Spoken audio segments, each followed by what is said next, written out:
प्रिय विद्यार्थियों, आप सभी का भूगोल की इस ऑनलाइन कक्षा में स्वागत है।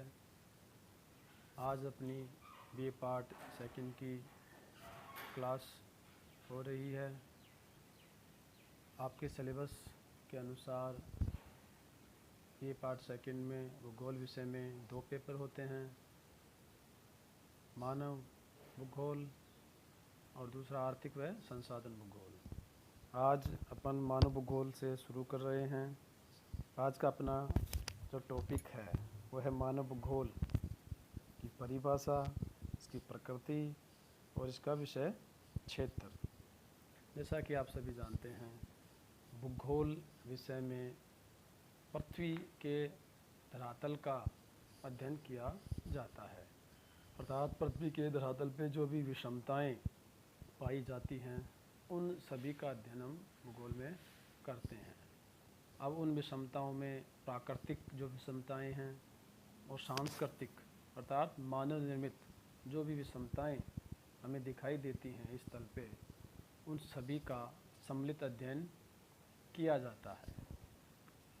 क्योंकि भूगोल को पृथ्वी का दर्पण कहा जाता है। हम भूगोल विषय के माध्यम से पृथ्वी को जानते हैं कि पृथ्वी के धरातल में किस तरह की प्राकृतिक विभिन्नताएं पाई जाती हैं और मानव ने इन प्राकृतिक संसाधनों के उपयोग के द्वारा किस तरह सांस्कृतिक वातावरण का या दृश्य भूमियों का निर्माण किया है। इसलिए भूगोल को पृथ्वी का दर्पण कहते हैं। अब भूगोल में अपन पृथ्वी तल का अध्ययन करते हैं, जिसमें प्राकृतिक और सांस्कृतिक विविधताएं आती हैं। इसलिए इस विषय को मुख्यतः 2 शाखाओं में या 2 भागों में बांट दिया गया। एक तो भौतिक भूगोल, जिसमें हम प्राकृतिक दृश्य भूमियों का अध्ययन करते हैं। जैसा कि पिछली कक्षा बीए पाठ प्रथम में आपने भौतिक भूगोल का अध्ययन किया, जिसमें स्थल मंडल, जल मंडल, वायुमंडल, जीव जगत मंडल अर्थात जैव मंडल का सम्मिलित अध्ययन किया। तो पिछली कक्षा में हमने भौतिक पर्यावरण का अध्ययन किया और अब की बार अपन मानव भूगोल का अध्ययन करने जा रहे हैं कि मानव ने इस प्राकृतिक पर्यावरण में किस तरह अपने ज्ञान व कौशल के माध्यम से सांस्कृतिक वातावरण का निर्माण किया है।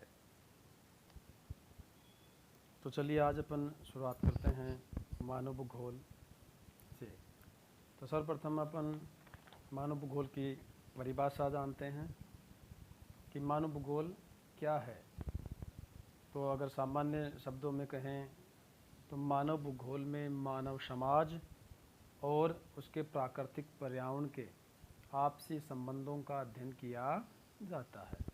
अर्थात इस पृथ्वी तल पे जो मानव निवास कर रहा है उसका उसके वातावरण से किस तरह का संबंध है, अर्थात वो एक दूसरे को किस तरह से प्रभावित कर रहे हैं, इसी का अध्ययन इस विषय में किया जाता है। जैसा कि इसके नाम से ही स्पष्ट हो रहा है कि मानव और भूगोल, तो ये एक तरह से मानव केंद्रित भूगोल है, जिसमें मानव की समस्त गतिविधियों का अध्ययन किया जाता है कि वो अपनी गतिविधियों या क्रियाकलापों के माध्यम से किस तरह अपने प्राकृतिक पर्यावरण को प्रभावित कर रहा है और अपने उस प्राकृतिक पर्यावरण से वो किस तरह से स्वयं प्रभावित हो रहा है।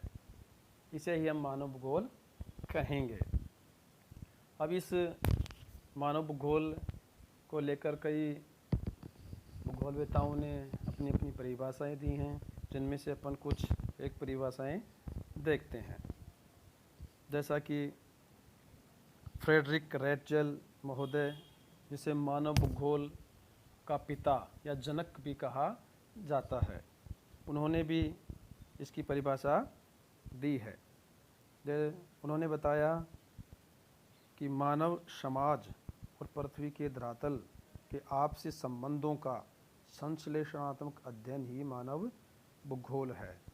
अर्थात मानव समाज और इसके धरातल, जहाँ मानव रहता है, जिस प्राकृतिक वातावरण में मानव निवास करता है, उन दोनों का आपसी संबंध कैसा है, उसका बारीकी से अध्ययन करना ही मानव भूगोल है। ऐसे ही कुमारी सैंपल ने भी मानव भूगोल को परिभाषित किया, जो फ्रेडरिक रेडजेल की शिष्या थी। इन्होंने कहा कि मानव भूगोल चंचल मानव और अस्थिर पृथ्वी के परिवर्तनशील संबंधों का अध्ययन है। अर्थात जो पृथ्वी है और मानव है, उनके आपसी संबंध हैं, वो लगातार बदलते रहते हैं। इन बदलते हुए संबंधों का अध्ययन करना ही मानव भूगोल है। तो हम सारांश रूप में कह सकते हैं कि मानव भूगोल में मानव की केंद्रीय भूमिका है और इसी के इर्द गिर्द इसका अध्ययन किया जाता है कि मानव इस पृथ्वी के धरातल पे प्राकृतिक संसाधनों का किस तरह से उपयोग करता है, अपने ज्ञान व कौशल से उनको अपने काम में लेता है और उनमें परिवर्तन करता है। तो हम कह सकते हैं कि मानव भूगोल में मानव और पर्यावरण के आपसी संबंधों का अध्ययन किया जाता है। मानव भूगोल की अगर प्रकृति की बात करें, प्रकृति का मतलब है नेचर, या अपने अगर शब्दों में कहें तो स्वभाव, कि किसी व्यक्ति की अगर बात करते हैं कि इसका स्वभाव कैसा है, इसका नेचर कैसा है, ऐसे ही इस विषय मतलब मानव भूगोल का स्वभाव या नेचर कैसा है। तो हमने अभी जो बात की परिभाषा के माध्यम से कि मानव भूगोल में मानव और उसके प्राकृतिक पर्यावरण का जो पारस्परिक आपसी जो संबंध है, उसी का अध्ययन इस विषय में किया जाता है। तो हम यहाँ बात कर रहे हैं कि मानव व उसके प्राकृतिक पर्यावरण के साथ समायोजन का अध्ययन भी इस विषय में किया जाता है। अर्थात विश्व में अनेक प्रजातियाँ या नरजातीय समूह हैं और विश्व के विभिन्न भागों में जलवायु भी एक जैसी नहीं है, अर्थात जलवायु दशाओं में विभिन्नता पाई जाती है। तो उन विभिन्न जलवायु दशाओं के अनुसार उस स्थानीय जलवायु में रहने वाले मानव ने अपने आप को किस तरह से उस वातावरण से समायोजित किया है, यह अध्ययन भी इस विषय में किया जाता है। अपन जानते हैं कि प्रत्येक समाज की जीवन शैली भिन्न भिन्न होती है और ये जो जीवन शैली में भिन्नता पाई जाती है वो उसके प्राकृतिक वातावरण के कारण पाई जाती है और उस प्राकृतिक वातावरण के अनुसार ही उस स्थान विशेष के मानव ने अपने आप को उस प्राकृतिक पर्यावरण के अनुसार ढाल लिया है या समायोजित कर लिया है। अपने वातावरण से समायोजन के लिए स्थानीय व्यक्तियों ने अपने भोजन, ईंधन या अन्य मूलभूत सुविधाओं की पूर्ति के लिए और अपने पर्यावरण के साथ कई नियम, परंपरा और नैतिक मूल्यों का विकास किया है, जिसके अनुसार वो अपने प्राकृतिक पर्यावरण से समायोजन करते रहते हैं। उदाहरण के लिए हम देख सकते हैं कि कांगो बेसिन के जो पिग्मी लोग हैं उनकी जीवन शैली अरब मरुस्थल के जो बद्दू लोग हैं उनसे अलग पाई जाती है। अर्थात हम कह सकते हैं कि मरुस्थलीय क्षेत्र हैं या जो अति शीत या ठंडे क्षेत्र हैं, टुंड्रा प्रदेश हैं या पर्वतीय क्षेत्र हैं या अति आर्द्र जो भूमध्य के क्षेत्र हैं, इन सभी में निवास करने वाले स्थानीय व्यक्तियों की जीवन शैली में विभिन्नता पाई जाती है, क्योंकि इन्होंने अपने आप को अपने वातावरण के अनुसार समायोजित कर रखा है। तो इन सभी संबंधों का अध्ययन इस विषय में मानव भूगोल में किया जाता है कि मानव किस तरह से अपने वातावरण के साथ समायोजन करता है।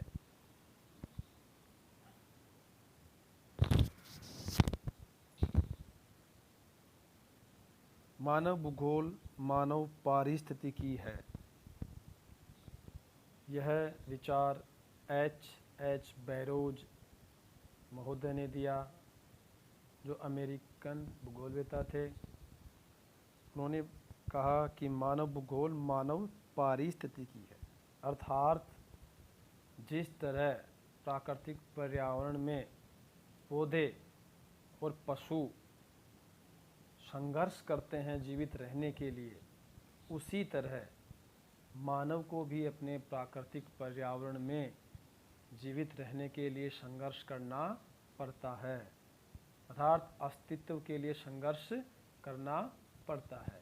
यह इस विचारधारा का मूल बिंदु है कि जैसे पेड़ पौधे, जीव जंतु अपने प्राकृतिक वातावरण से संघर्ष करते रहते हैं, और जो सबल होते हैं, ताकतवर होते हैं, जो समायोजन कर लेते हैं, वो वातावरण में जीवित रहते हैं, और जो कमज़ोर होते हैं, समायोजन नहीं कर पाते, वो नष्ट हो जाते हैं। उसी तरह H. बैरोज महोदय ने कहा कि मानव को भी अपने प्राकृतिक वातावरण में समायोजन के लिए संघर्ष करना पड़ता है, अस्तित्व के लिए संघर्ष करना पड़ता है। यही इस विचार का मूल बिंदु है। लेकिन इस विचारधारा की अनेक बिंदुओं पर आलोचना भी की गई है, क्योंकि इसके अनुसार मानव को भी पौधों और पशुओं के समान मान लिया गया है कि मानव भी पौधों और पशुओं की तरह पर्यावरण से संघर्ष करना पड़ता है। लेकिन मानव विवेकशील, बुद्धिशील प्राणी है, उपकरणों का निर्माता है, और प्राकृतिक पर्यावरण में बदलाव कर प्राकृतिक संसाधनों का उपयोग भी करता है, अपने सांस्कृतिक वातावरण का निर्माण भी करता है। तो इस तरह से इस विचारधारा की आलोचना की गई है कि मानव केवल पौधों और पशुओं की तरह असहाय नहीं है, वह वातावरण में बदलाव करने में सक्षम होता है।